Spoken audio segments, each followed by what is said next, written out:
এক সাহাবী ঘরের ভেতরে সূরা কাহাফ পড়তেছে।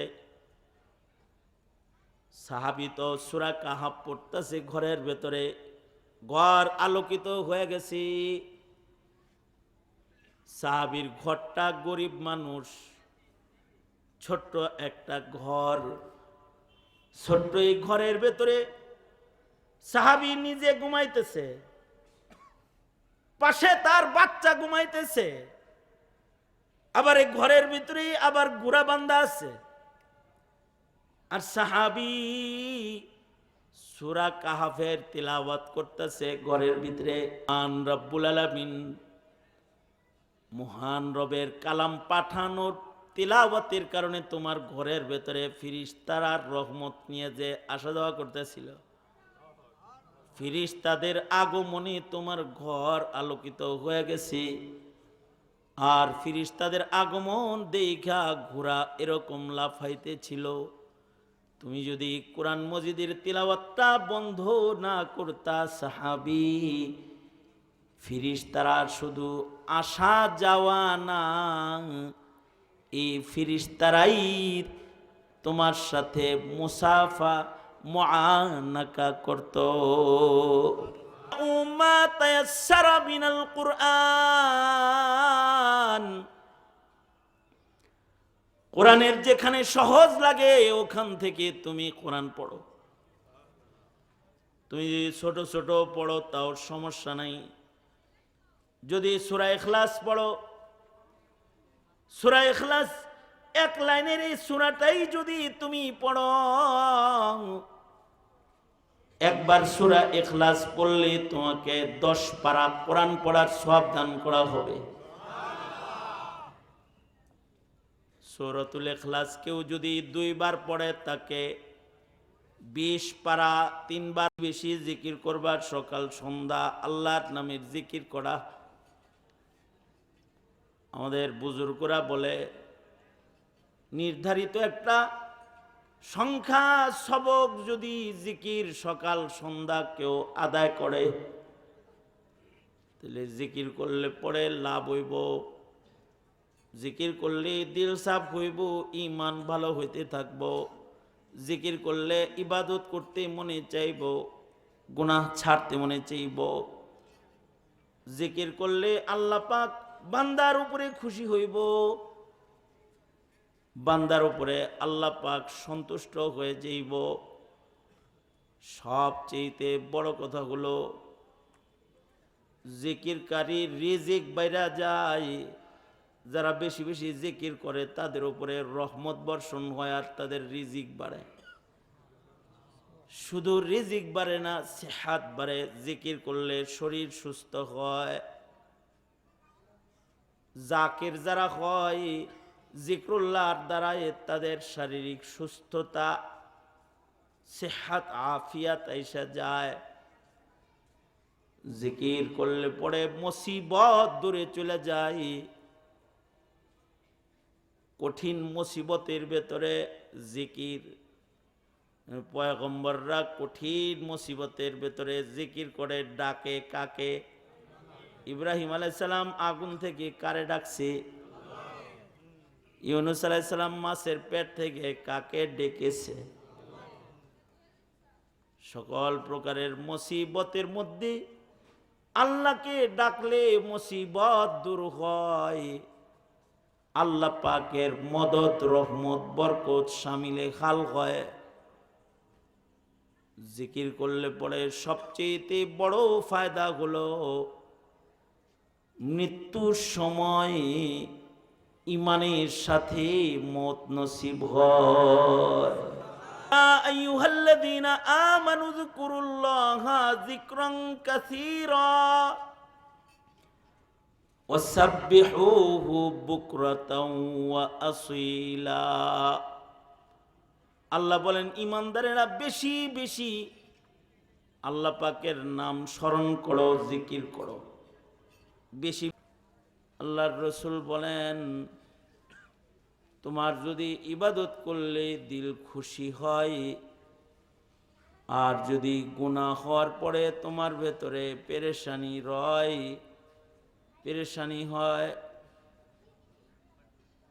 ইবাদত করলে যদি হৃদয় আনন্দিত হয়, আর পাপ পঙ্কিলতা হয়ে গেলে যদি তোমার হৃদয় পেরেশান হয়, ফা আনতা মুমিন, এই খুশি আর এই পেরেশানি দুইটা কারোর মধ্যে পাওয়া যাওয়াটা এটা ইমানের লক্ষণ। যার ভেতরে এই দুই গুণ আছে সে মোটামুটি আন্দাজ এটা যে এই গুণগুলো তোমার ভেতরে থাকলে তুমি মনে করবে তুমি মুমিন। বেশি বেশি আল্লাহর স্মরণ, আল্লাহর জিকির করতে হবে। কারণ লিকুল্লি শাইইন সিকালাতুন ওয়া সিকালাতুল কুলুবি যিকরুল্লাহ। সব জিনিস সাফ করার একটা যন্ত্র আছে, মানুষের হৃদয় সাফ করার যন্ত্র হলো যিকরুল্লাহ। বেশি জিকির করবার, সকাল সন্ধ্যা আল্লাহর নামের জিকির করা। আমাদের বুজুর্গরা বলে নির্ধারিত একটা সংখ্যা সবক যদি জিকির সকাল সন্ধ্যা কেউ আদায় করে, তাহলে জিকির করলে পরে লাভ হইব। জিকির করলে দিল সাফ হইব, ইমান ভালো হইতে থাকব। জিকির করলে ইবাদত করতে মনে চাইব, গুনাহ ছাড়তে মনে চাইব। জিকির করলে আল্লাহ পাক বান্দার উপরে খুশি হইব, বান্দার উপরে আল্লাহ পাক সন্তুষ্ট হয়ে যাইব। সবচেয়ে বড় কথা হলো জিকিরকারীর রিজিক বাইরা যায়। যারা বেশি বেশি জিকির করে তাদের উপরে রহমত বর্ষণ হয় আর তাদের রিজিক বাড়ে। শুধু রিজিক বাড়ে না, সেহাত বাড়ে। জিকির করলে শরীর সুস্থ হয়। জাকির যারা হয় জিক্রুল্লাহর দ্বারা তাদের শারীরিক সুস্থতা, সেহাত আফিয়াত আইসা যায়। জিকির করলে পরে মুসিবত দূরে চলে যায়। কঠিন মুসিবতের ভেতরে জিকির, পয়গম্বররা কঠিন মুসিবতের ভেতরে জিকির করে। ডাকে কাকে? ইব্রাহিম আলাইহিস সালাম আগুন থেকে কারে ডাকছে? ইউনূস আলাইহিস সালাম মাছের পেট থেকে কাকে ডেকেছে? সকল প্রকারের মুসিবতের মধ্যে আল্লাহকে ডাকলে মুসিবত দূর হয়। আল্লাহ পাকের মদদ, রহমত, বরকত শামিলে খাল হয়। জিকির করলে পরে সবচেয়ে বড় ফায়দা হলো মৃত্যুর সময় ইমানের সাথে মত নসিব হয়। কারণ যারা জিকিরকারী এদের যখন রুহু কবজা হবে তখন তাদের সব অঙ্গ অচল হইলেও জিহ্বা সচল থাকবে। রুহুদের যখন টান দিব চোখ বন্ধ হয়ে যাইব, কান অচল হয়ে যাইব, হাত পা নীরব হয়ে যাইব। কিন্তু জাকের বান্দার জিকিরের কারণে তার জিহ্বা সচল থাকবে। রূহ শেষ হওয়া, বের হওয়ার পর্যন্তই তার মুখে আল্লাহর নাম উচ্চারিত হইতে থাকবে। কেউ যদি আল্লাহর নাম উচ্চারণ করতে করতে মরে যায় তাহলে ফাদাখালাল জান্নাহ মান কানা আখিরু কালামিহি লা ইলাহা ইল্লাল্লাহ। আল্লাহর রাসূল বলেন, যার জীবনের শেষ কথা হইব লা ইলাহা ইল্লাল্লাহ, সে সিধা আল্লাহর জান্নাতের ভিতরে ঢুকে পড়ব। একদিক দিয়ে মরণ হইব, আর একদিক দিয়ে আল্লাহর জান্নাতে তার প্রবেশ হইব। একটা আমল, ইবাদত করতে ভাল লাগবে আর গুনাহ করতে গুনাহের পেরেশানি ঢুকবে। গুনাহ হয়ে গেলে পেরেশান হবে, তার মানে হৃদয়ে মুহাব্বত বাড়বে। যে তিন কামে, এক নাম্বার কি বললাম? জিক্রুল্লাহ। এক নাম্বার বললাম কি? দুই প্রকারের জিকির ধরেন, ছোটখাটো তাসবিহগুলো। যেমন প্রতি নামাজের পরে 33 বার সুবহানাল্লাহ, 33 বার আলহামদুলিল্লাহ 34 বার, আল্লাহু আকবার। 1 মিনিটও তো লাগবে না পড়তে, অল্প সময়ের 1.5 মিনিট 2 মিনিটের কাম, 1 মিনিটের কাম করে ফেললেই হয়। যদি কেউ করে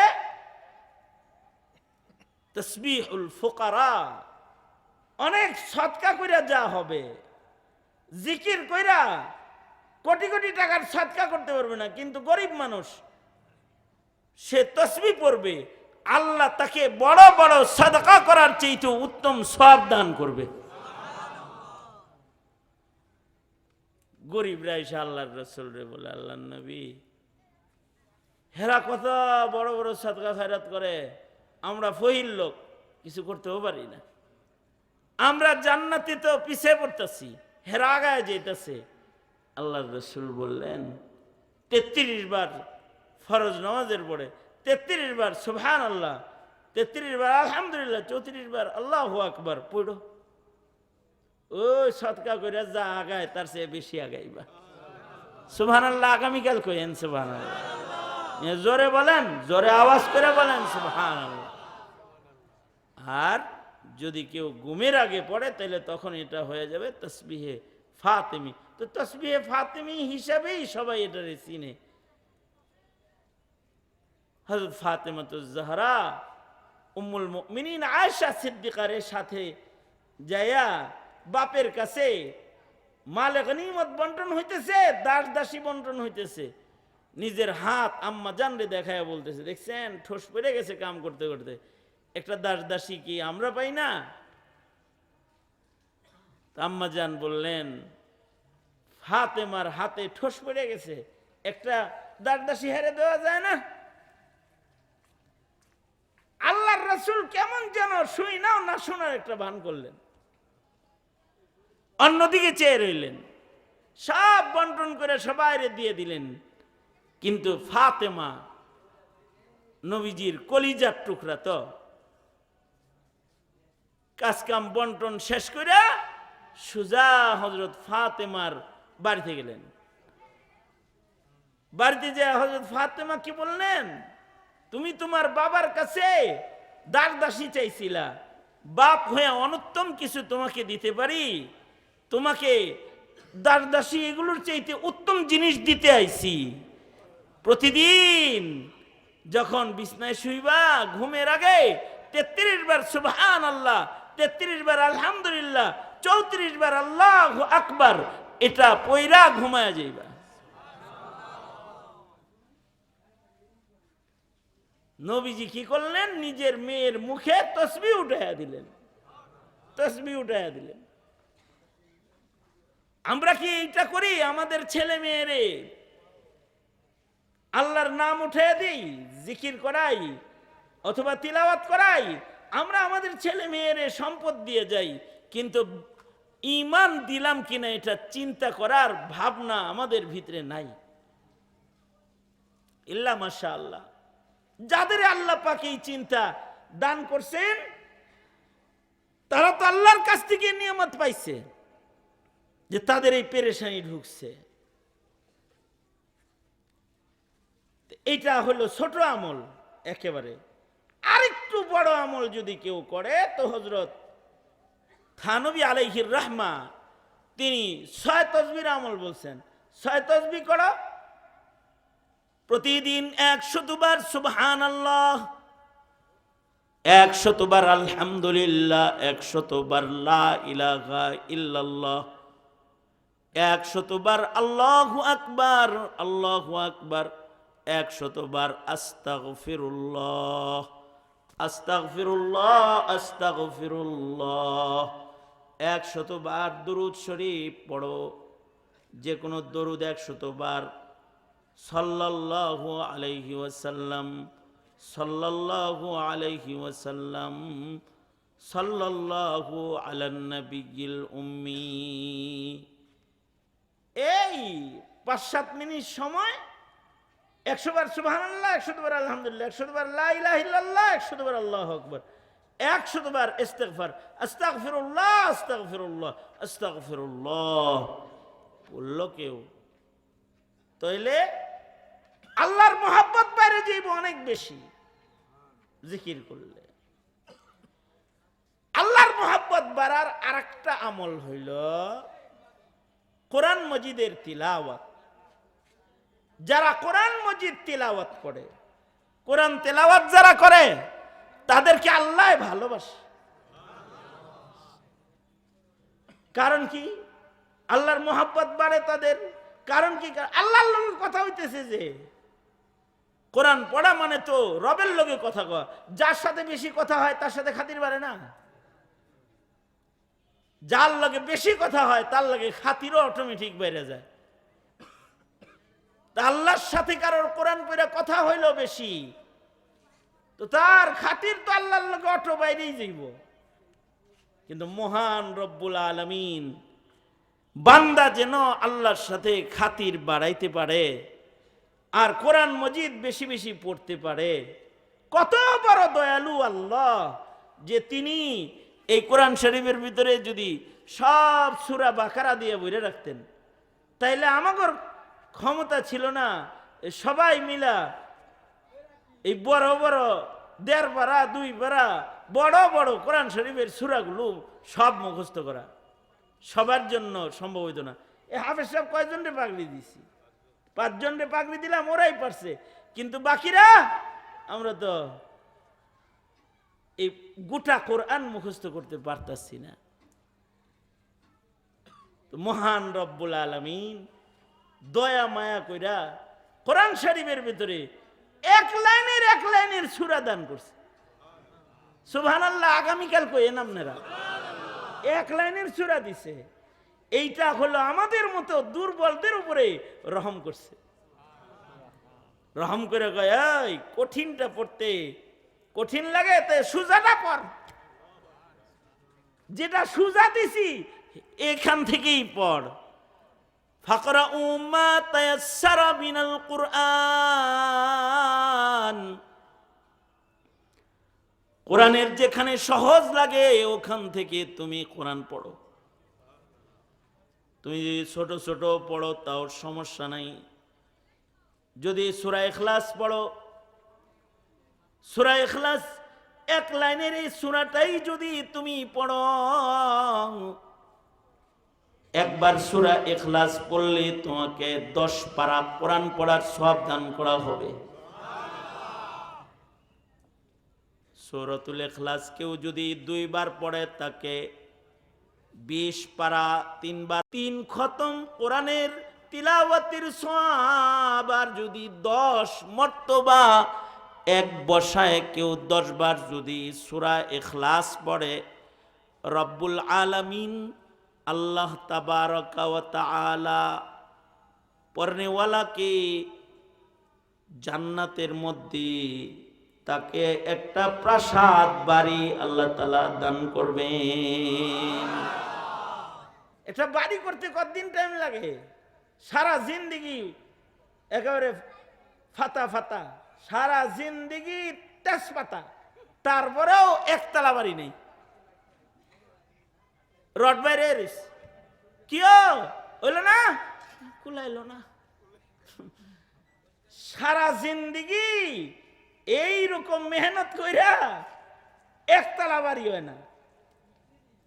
কিন্তু কেউ যদি 10 বার সূরা ইখলাস পড়ে তার জান্নাতের ভিতরে বাড়ি দিবে আল্লাহ। আল্লাহ তাআলা কোন দলীয় নেতাগর মতো এই মুহের ওয়াদা করেন না। রব তিনি না, তিনি যা ওয়াদা করছেন বাস্তবায়নকারী তিনি। এটা আশ্বাস না, আশ্বাস না, আশ্বাস আশ্বাস না, এটা বাস্তবতা। 10 বার কেউ পড়লে তাকে আল্লাহ পাক জান্নাতে বাড়ি দিয়াই দিবেন তাকে, যে যাও দিয়া দিলাম তোমাকে। এখন আপনি বড় সূরা না পারেন না, কুল হু আল্লাহ পারেন না, তা এইরকম মগা যদি কেউ হয় যে কুল হু আল্লাহটাও পড়ে না, এটা মগা বেকুব। সারাদিনে সূরা ইখলাস পড়ার টাইমও পায় না। এবার আল্লাহর রাসূল সাল্লাল্লাহু আলাইহি ওয়াসাল্লাম নিজের উম্মতরে শিখায়, প্রতি নামাজের পরে তুমি সূরা ইখলাস পড়ো।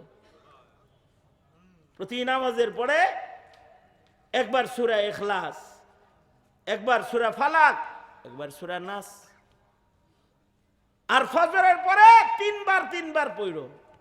ফজরের পরে 3 বার, জোহরের পরে 3 বার, আসরের পরে জোহরের পরে 1 বার, আসরের পরে 1 বার, মাগরিবের পরে আবার 3 বার, এশার পরে 1 বার।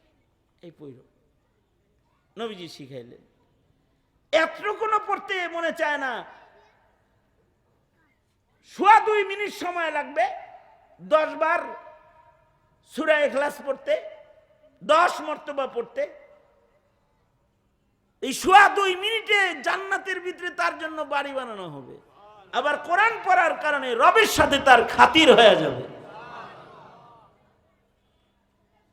আর যদি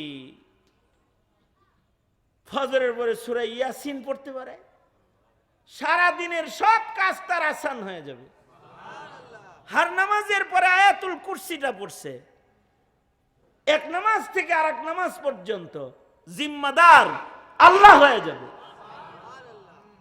ফজরের পরে সূরা হাশরের শেষ 3 আয়াত, মাগরিবের পরে সূরা হাশরের শেষ 3 আয়াত।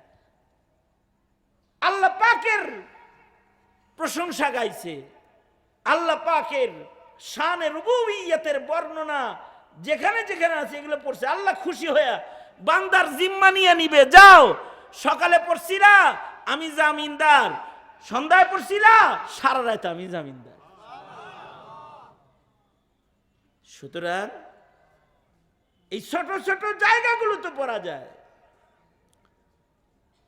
আর যদি বৈশা একটু বেশি সময় পড়তে মনে চায়, তাইলে ইয়াউমুল জুমআ শুক্রবারে সূরা কাহাফ পড়ো। সূরা কাহাফ পড়লে কি লাভ হবে? সপ্তাহে শুক্রবারে যদি কেউ সূরা কাহাফের তিলাওয়াত করে দেখে পড়লে কয় মিনিট লাগবে? 30 মিনিট। আস্তে আস্তে পড়লে 30 মিনিট, 40 মিনিট। আর যদি একটু চালায়া পড়া যদি একটু চালু হয়ে যায় 25 মিনিট। এই 25 মিনিট সময় শুক্রবারে কোরআন তেলাওয়াত করো, সূরা কাহাফটা পড়ো, তাহলে কি হবে? সূরা কাহাফ পড়নেওয়ালাদেরকে আল্লাহ তাআলা দাজ্জালের ফিতনা থেকেও হেফাজত করবে। দাজ্জালের ভেড়া চিন্না লাইবো, তুই দাজ্জাল, কানা দাজ্জাল রে, চিনা লাইছি তোরে, চিনা লাইব সূরা কাহাফ পড়লে। এ কারণে আমাদের মুরব্বীরা বলেন সূরা কাহাফ ডেইলি পড়া দরকার। কারণ জমানাটা ফিতনার জমানা, এখন ফিতনা বেশি। ফিতনা থেকে বাঁচার জন্য সূরা কাহাফ পড়া। আমাদের বুজুর্গরা বলে ডেইলি যদি কেউ সূরা কাহাফ পড়তে পারে তাহলে প্রতিদিন সে আল্লাহর জিম্মায় থাকবে, ফিতনা মুক্ত থাকবে। আর আল্লাহর কাছে দোয়া করবে, আল্লাহুম্মা ইন্না নাউযু বিকা মিনাল ফিতান মা যহারা মিনহা ওয়া মা বাতান। ওগো আল্লাহ, সব ফিতনার থেকে আপনার কাছে পানাহ চাই। আল্লাহ, আপনি আমাকে ফিতনার থেকে হেফাজত করেন। আল্লাহর কাছে ফিতনা মুক্ত জীবন চাইবি। এক সাহাবী ঘরের ভেতরে সূরা কাহাফ পড়তেছে। সাহাবী তো সূরা কাহাফ পড়তেছে ঘরের ভেতরে, ঘর আলোকিত হয়ে গেছে। সাহাবীর ঘরটা গরিব মানুষ, ছোট্ট একটা ঘর। ছোট্ট এই ঘরের ভেতরে সাহাবী নিজে ঘুমাইতেছে, পাশে তার বাচ্চা ঘুমাইতেছে, আবার এই ঘরের ভিতরে আবার গুড়া বান্ধা আছে। আর সাহাবী সূরা কাহাফের তিলাওয়াত করতেছে ঘরের ভিতরে। গরিব মানুষ, টাকা পয়সা নাই তো অত, এখনকার মানুষের তো ঘরের অভাব নাই। এখনকার মানুষের bedroom, child room, child room, বাচ্চাদের রুম আলাদা, আবার ড্রয়িং রুম, গেস্ট রুম। গরু ছাগল তো অনেক দূরে থাকে, ওইটা খামারে আলাদা জায়গায় থাকে। ঘোড়ার খামার, গরুর খামার এগুলো আলাদা করছে। এমনকি আধুনিক জমানা এবার কিচেন রুম, বাথরুম, বাথরুম, টয়লেটও আলাদা, কিচেন আলাদা। এত ঘর আগের জমানায় ছিল না মিয়া। আগের জমানায় একটা ঘর, এই ঘরের ভিতরে নিজেও থাকে, ছেলে মেয়েও থাকে, ঘোড়াও থাকে। আর একটা ঘর বানানোর টাকা নাই তো, ঘোড়ার ঘর আলাদা বানাইব। ঘরের কোনায় ঘোড়া বান্ধে থইছে, বাইরে রাখলে যুদ্ধের সামান, যদি নিয়ে যায় ঘরের ভিতরেই রাখ। ঘোড়া এইখানে, এখানেই বাচ্চা ঘুমায়, এখানেই সাহাবী ঘুমায়। কিন্তু এই সাহাবীর এই ছোট্ট ঘর, আলোবিহীন ঘর, হঠাৎ করে আলো হয়ে যায়, ঘর আলোকিত হয়ে যায়। আসমান থেকে তার তিলাওয়াতুল কোরআনের সময় আলোকিত হয়ে যায়। ঘোড়া লাফাইতেছে, ঘোড়া লাফায়, ঘোড়া আসলে আনন্দে লাফাইতেছে। এমনিতে ঘোড়া হাসাস প্রাণী, ঘোড়া মনিভক্ত প্রাণী। এ কারণে আল্লাহ পাক ঘোড়ার কসম করে, ঘোড়ার সিফাতের কসম করে করে মানুষদেরকে নাশকর কইছে। তার মানে ঘোড়া শকর গুজার প্রাণী। ওয়াল আদিয়াতি গবহা ফালমুরিয়াতি কদহা ফালমুগীরাতি সুবহা ফাআসারনা বিহি নাকআ ফাওয়াসাতনা বিহি জামআ। সব কসম খেয়ে দেয় কয় ইন্নাল ইনসানা লিরাব্বিহি লাকানুদ, ইন্না তাকিদ। তারপরে আবার কানুদ, তাকিদ, লামে তাকিদ, নুনে নুন তাকিদ, ইন্না তাকিদ, তাকিদ দর তাকিদ দর তাকিদ। তিনটা তাকিদের শব্দ দিয়া তারপরে কয় মানুষ নাশকর, মুবালাগা। কানুদ, মুবালাগা, একবারই নাশকর মানুষ, মানুষকে নিকৃষ্ট নাশকর কইছে। এটা কইতে যে ঘোড়ার কথা কসম খায়, ঘোড়ার কসম।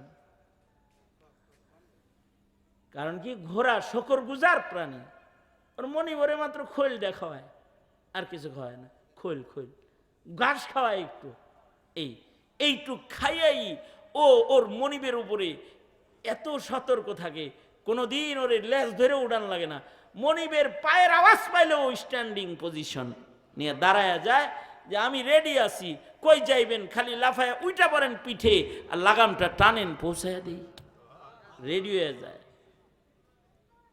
100 কিলোমিটার বেগে তো পাও দিয়ে লাথা কয় আরো জোরে, আরো জোরে, আরো জোরে দৌড়া, লাগাম ধরে আরো টান দেয়, আরো জোরে দৌড়ায়।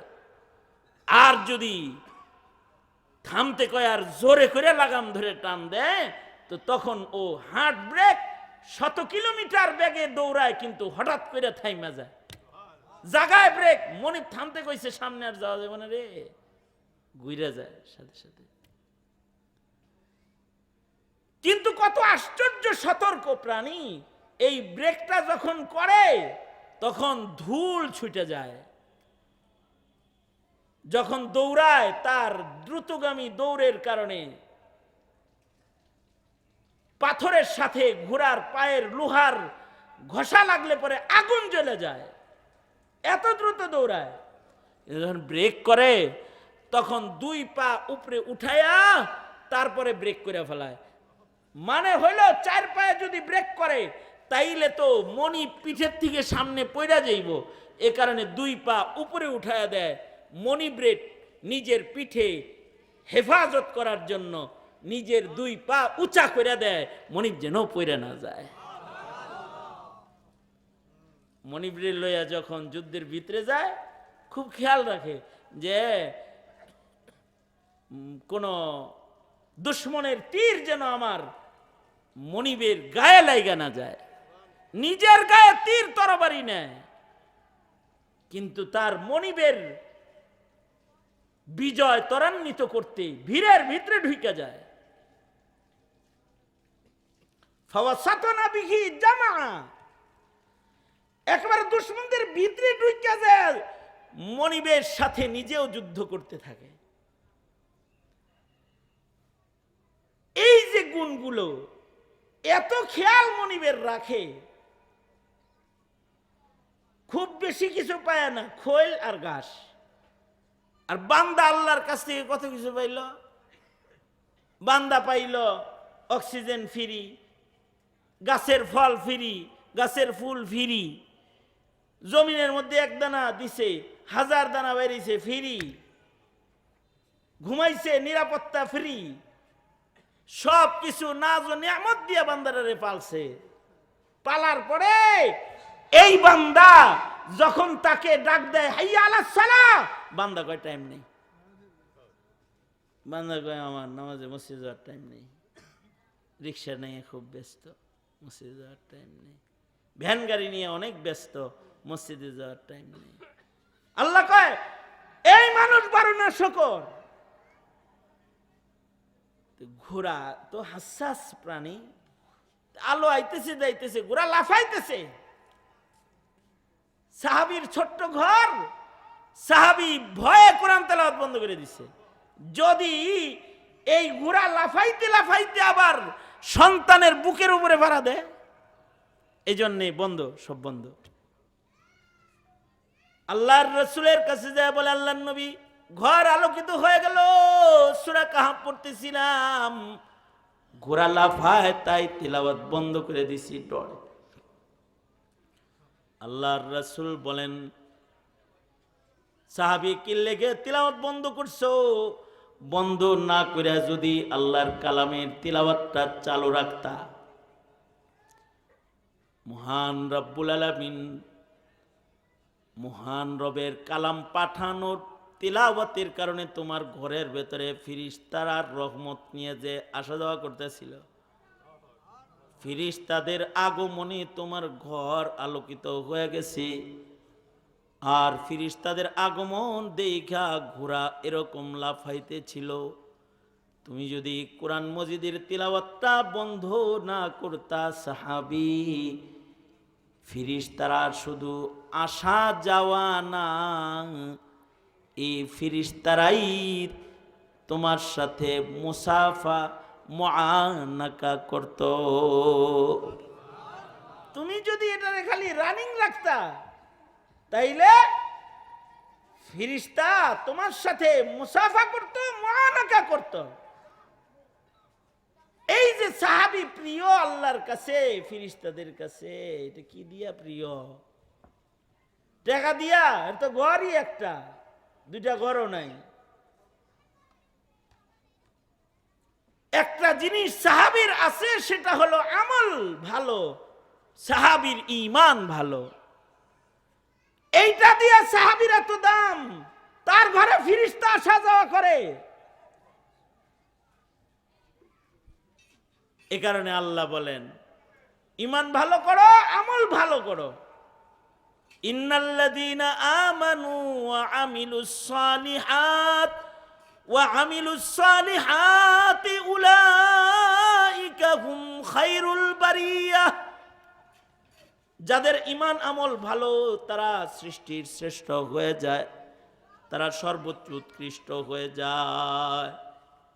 ঈমান লাগবো, আমল লাগবো। ঈমান আমল ভালো করতে জিকির, তিলাওয়াতুল কোরআন, কাসরাতে জিকরুল্লাহ, আল্লাহর কালামের অধিক পরিমাণ তিলাওয়াত করার কারণ আফজালুজ জিকির।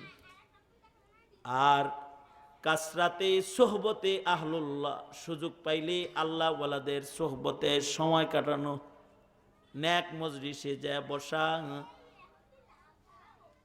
আর বেশি বেশি মৌতের স্মরণ করা। বেশি বেশি মৃত্যুর স্মরণ করা, আখিরাতের স্মরণ করা, মুরাকাবা করা,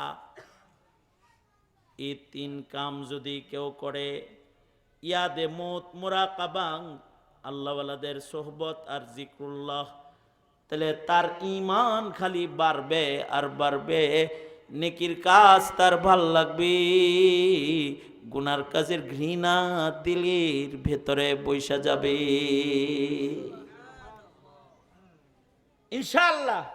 ইমানের খুব যত্ন, বাড়ির যত্ন করলা, কাপড়ের যত্ন করলা, শরীরের যত্ন করলা, বউয়ের যত্ন করলা, ছেলে মেয়ের যত্ন করলা, নিজের যত্নটা খালি করলা না।